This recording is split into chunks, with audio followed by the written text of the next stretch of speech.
It's strange how silence can sound like the end of something you thought would last forever. My name is Ethan, I'm 29, and for 2.5 years, I truly believed I'd found the woman I was going to marry. Claire, 27. The kind of woman who made ordinary mornings feel like small miracles. The kind who laughed softly, like she didn't want to wake the world. The kind I built my plans around without ever questioning if she'd be there to see them through. We met on a warm summer evening at a friend's rooftop party. She spilled her drink, I offered my napkin, and somehow, that became a 2-hour conversation under the stars. It felt easy. Real. For a long time, I thought that's what love was supposed to feel like. We moved in together after a year, into my downtown apartment with the big windows and the little balcony that never caught enough sunlight. She filled the space with plants, candles, and laughter. I filled it with everything else: groceries, repairs, bills, and quiet gratitude. I never complained. Because when you love someone, the little things stop feeling like sacrifices. They just become part of loving them. The proposal was already planned. The beach where we had our first date, a private dinner, and a sunset time to perfection. I'd rehearsed my speech 100 times and tucked the engagement ring safely in my car's glove compartment. I thought I was preparing for the happiest day of my life. But the truth is, you never see the ending coming. Not until it's already standing in front of you, wearing the same face you once dreamed about every night. It was a Tuesday night, quiet, unremarkable, the kind that should have just come and gone. I was finishing a presentation for work when Claire walked in. She wasn't smiling. Her shoulders were tense, her hands fidgeting. She looked like she'd been rehearsing whatever she was about to say for hours. "Ethan," she began carefully, "I need to be honest with you." Those 6 words can break a heart faster than silence ever could.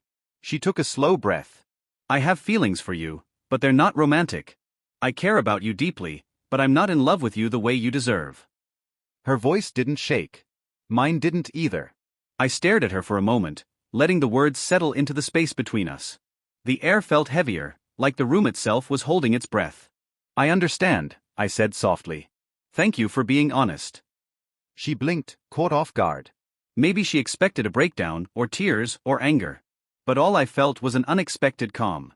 I turned back to my laptop and kept working, like she just told me she preferred oat milk instead of regular. "That's it?" she asked. "What else is there to say?" I replied without looking up. "You've made your feelings clear." That night, I overheard her on the phone with her friends. They called her brave and emotionally mature for being honest. What they didn't know was that I was sitting quietly in the next room, realizing I'd just been spared from the biggest mistake of my life.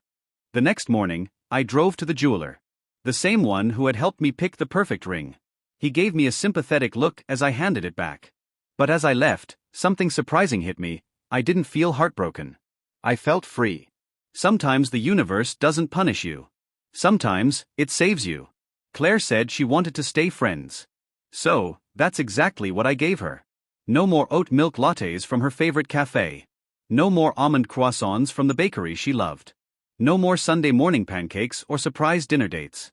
When she asked why I wasn't making breakfast for both of us anymore, I said, friends usually make their own pancakes. When her laptop broke, she asked, "Can you fix it? It's running slow." I told her, Best Buy can handle it. She frowned. "You always fix my computer." "I did when we were dating," I said calmly. "Friends don't get free tech support." I replaced the luxury shampoos and $80 face serums with drugstore brands and told her we'd now split costs evenly. Then, I removed her from my Netflix, Spotify, and Amazon Prime. "You're being petty," she said when her music stopped playing. "No," I told her. "I'm respecting the boundaries you set." She thought I was bluffing. She thought I'd eventually go back to normal. What she didn't realize was, this was the new normal. A few weeks later, it was Claire's birthday. In past years, I'd gone big: surprise parties, weekend getaways, expensive gifts. This year, I sent her a simple happy birthday text and gave her a $25 Target gift card. "This is really it?" she asked, shocked. "Yep," I said. "We can grab dinner later, split the bill if you'd like." She stared like she didn't recognize me. That night, she ordered Thai takeout and ate alone. I went to poker night. When I got home, she was sitting on the couch, surrounded by empty containers. "I can't believe you're treating me like this," she said. "Like what?" I asked. "Like I don't matter to you anymore." I looked her in the eye. "Claire, I'm treating you exactly how you asked me to. You said you wanted friendship. This is what that looks like." For the first time, she didn't have a comeback. 2 weeks later, she came down with the flu. Normally, I take care of her. Soup, medicine, blankets, the whole thing. This time, I texted, "Hope you feel better soon. Drink plenty of fluids." She looked hurt. "You used to love taking care of me." "I used to be in love with you," I said. "Now, I'm your friend." The silence after that said everything. Months passed. We shared the apartment like polite strangers, 2 lives running parallel, never intersecting. She'd laugh louder on phone calls when I walked by, as if to remind me she was fine. I let her. Because healing isn't about proving who's better off. It's about remembering who you were before you lost yourself trying to make someone stay. 3 months later, I told Claire I'd bought a condo in the suburbs and would be moving out when our lease ended. "You bought a place without telling me?" she asked, shocked. "I didn't realize friends needed to discuss real estate decisions," I said. That's when she broke. The calm mask she'd worn for months finally cracked. "Ethan, I made a mistake," she said, voice trembling. "I do love you. I want to fix this." I stayed calm. "Claire, love doesn't return because you changed your mind. I accepted what you said. I've already moved on."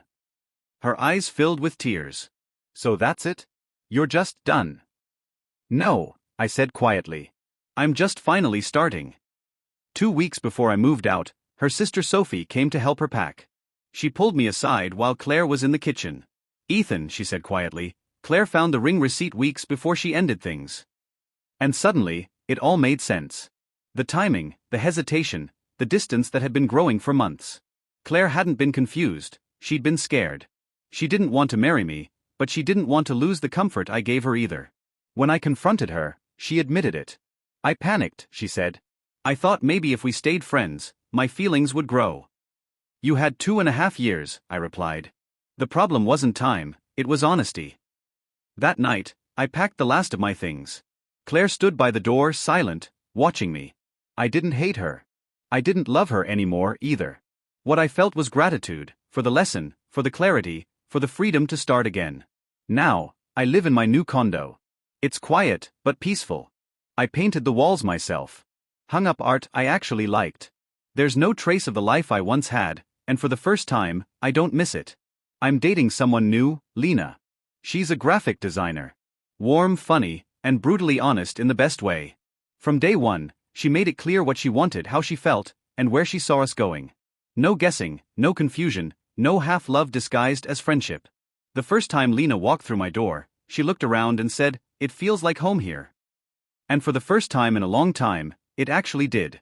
Claire moved back in with her parents. I've heard she's still running her small pottery business, still posting inspirational quotes about love and growth. Sometimes mutual friends mention she calls me the one that got away. But I didn't get away. She let me go.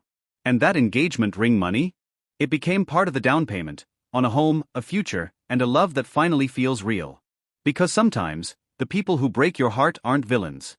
They're teachers. They show you exactly what you won't accept again. And sometimes, losing them isn't the end. It's the beginning of the version of yourself who finally knows your worth. So, to anyone reading this, if someone ever looks you in the eye and says they love you, but not in the way you deserve, don't beg them to stay. Don't chase them, don't wait for them to change their mind. Love that needs convincing isn't love, it's comfort in disguise. Walk away. Reclaim your peace. Build your life. Because one day someone will walk into that life, look around and say, "It feels like home here." And for the first time, it will. If you've ever been in Ethan's shoes, holding on to someone who already let go, remember this: closure doesn't always come in tears or apologies. Sometimes it comes in quiet moments, when you realize you've stopped waiting for their text and started living your life again. Share this story with someone who needs the reminder that self-respect is the real happy ending. Because love doesn't end when someone leaves. It begins when you finally choose yourself.